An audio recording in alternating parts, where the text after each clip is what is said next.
भीमा कोरेगाँव को लेकर हम बात करेंगे। भीमा कोरेगाँव को लेकर मामला जब भी आता है, तो जब भीमा कोरेगाँव का ज़िक्र होता है, तो लोग कहते हैं कि मनुवादी मनुवादी जो लोग मानसिकता के लोग हैं, भीमा कोरेगाँव का नाम सुनते ही, उस युद्ध का नाम सुनते ही वो थर-थर काँप उठते हैं। तो क ऐसा क्या हुआ था भीमा कोरेगाँव में सर? हमारे दर्शकों को बताने का काम करिए। और एक क्वेश्चन इसमें और भी है सर, कि लोग कहते हैं कि ये जो महार समुदाय के लोगों ने आंदोलन लड़ा था, बामसेव के द्वारा ये मैसेज आता है कि नहीं, इसमें बहुत सारी एससी, एसटी, ओबीसी, क्षत्रिय समाज के लोग, मुस्लिम भी कुछ शामिल थे। इसको किस तरह देखते हैं? इस पे थोड़ा प्रकाश डालिए सर।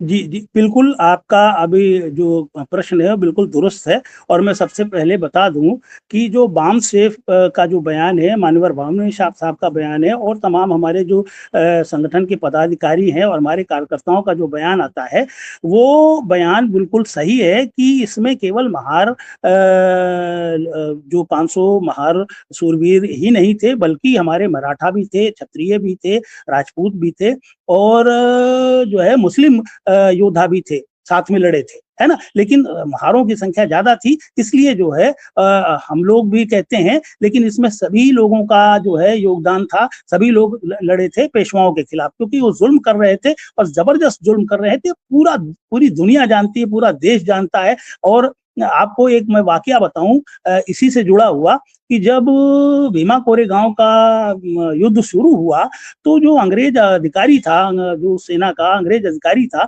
उसने जो है जो महार शूरवीरों से कहा, और वहाँ पर केवल महार शूरवीरों तो इससे ही नहीं, बल्कि उस सेना में जो एससी, एसटी, ओबीसी और मराठा और राजपूत और मुस्लिम जो शामिल थे, सबको उन्होंने कहा कि ये जंग जो है, वो लोग 28,000 हैं, 30,000 हैं, और हम 500 लोग कैसे लड़ेंगे?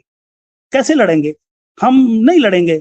तो जो जो लड़ाके थे, उन्होंने कहा नहीं, नहीं, नहीं, बिल्कुल नहीं, हम कहीं नहीं जाएँगे, हम आर-पार की जंग लड़ेंगे, या मरेंगे या मारेंगे। हम आर-पार की जंग लड़ेंगे। उसके पीछे सबसे बड़ा कारण था, ऐसा क्यों हो रहा था? ऐसा क्यों वो इतना ज़्यादा उत्साहित थे और क्यों इतना ज़्यादा जिद्दी बन करके वो लड़ रहे थे? उसके पीछे कारण है कि छत्रपति शिवाजी महाराज की हत्या इन्हीं पेशवाओं ने की थी, मुगलों से मिलकर। और ये बिल्कुल इतिहास में साबित हो चुका है, जिसको इन लोगों ने इतिहास में रखा नहीं है, इतिहास में जगह नहीं दी है, और ये साबित कर दिया, उसी का बदला है।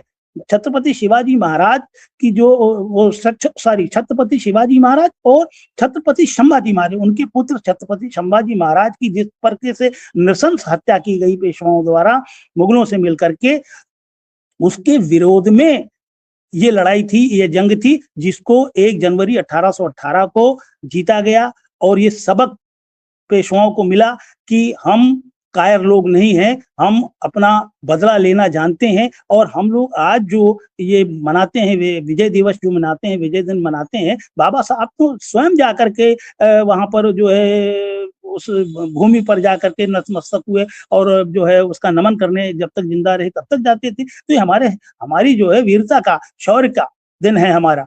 तो ये जो लगातार जो ये बयान आते रहते हैं, तो भाई वो विरोधी हैं, तो इस तरीके का तो बयान वो देते रहेंगे। भाई उनको तो गुमराह करना है ना, उनको तो गुमराह करना है। भाई उनके पास इतिहास का सारा सब लिखने वाले वही। आज जो इतिहास में साहब कहते हैं ना, वो हमारे चौधरी विकास पटेल साहब जो राष्ट्रीय अध्यक्ष हैं राष्ट्रीय पिछड़ा मोर्चा का, वो तो साफ-साफ कहते हैं, खुले मंचों से कहते हैं कि दुनिया में जितने भी घोटाले हुए, जितने भी आर्थिक घोटाले हुए और अन्य घोटाले हुए, उससे सबसे बड़ा घोटाला भारत में इतिहास का हुआ है।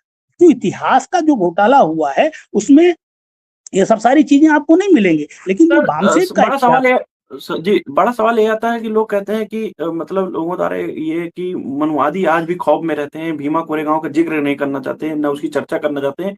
उनके अंदर ये डर क्यों है? भीमा कोरेगाँव का डर इतना ज़्यादा क्यों सताता है उनको?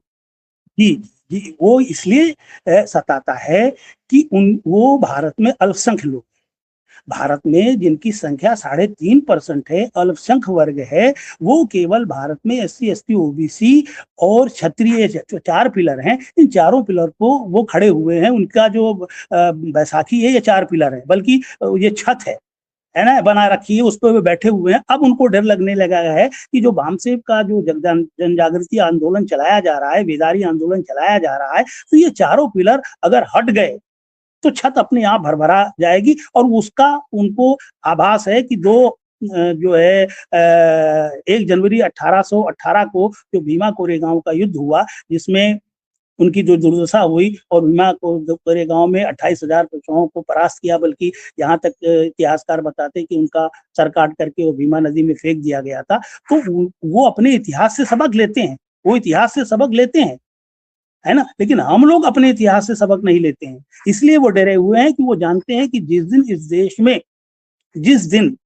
इस देश में एससी, एसटी, ओबीसी, माइनॉरिटी, मुस्लिम, सिख, ईसाई और क्षत्रिय, है ना, ये जो भारत का मूल निवासी है, 96% मूल निवासी है, जिस दिन ये जागृत हो गया और जागृत होकर के संगठित हो गया और संगठित होकर के अगर संघर्ष किया, तो निश्चित हम भारत से अपने जो मूल निवासी हैं, 96% मूल निवासी समाज जो भारतीय है, उनको हम आजाद कराने में कामयाब हो जाएंगे। यही खौफ उनको जो है बार बार सता रहा है और इस खौफ का परिणाम है कि वो लगातार इस तरीके का जो षड्यंत्र कर रहे हैं। अभी आपने देखा एक बयान आया है, आपने देखा होगा मोहन भागवत का, उन्होंने कहा कि नहीं नहीं वो जो मुसलमान लोग ये कहते हैं कि आरएसएस हमारे खिलाफ है, ऐसा है वैसा है, ऐसा नहीं है।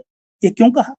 क्योंकि जैसे ही घोषणा हुई है 22 फरवरी 2026 को नागपुर कार्यालय के घेराव का, और सबसे पहले जो हुआ उसमें कि राष्ट्रीय मुस्लिम मोर्चा भी उसमें शामिल होगी उस घेराव में, वैसे ही इनका बयान आ गया, है ना, है ना। ये बयान तो ये ऐसा नहीं है, ये उद्देश्य की पूर्ति के लिए बयान देते हैं, इसलिए ये हतोत्साहित है, डरे हुए हैं, सहमे लोग हैं, इस तरीके का बयान देते हैं। और जो हम लोगों का, एक चीज मैं और बता के अब खत्म करूंगा, जो लोग आप देखते हो कि जो हमारे एससी एसटी ओबीसी के लोग जिनको मारा जा रहा है, पीटा जा रहा है, जो किया जा रहा है, उसके पीछे कारण क्या है कि वो लोग असंगठित हैं, वो वामसेब से नहीं जुड़े हुए हैं, हमारे संगठनों से जुड़े हुए नहीं लोग हैं, अलग अलग अलग लड़ रहे हैं, इसलिए अलग अलग लड़े हुए तो मारे जाओगे।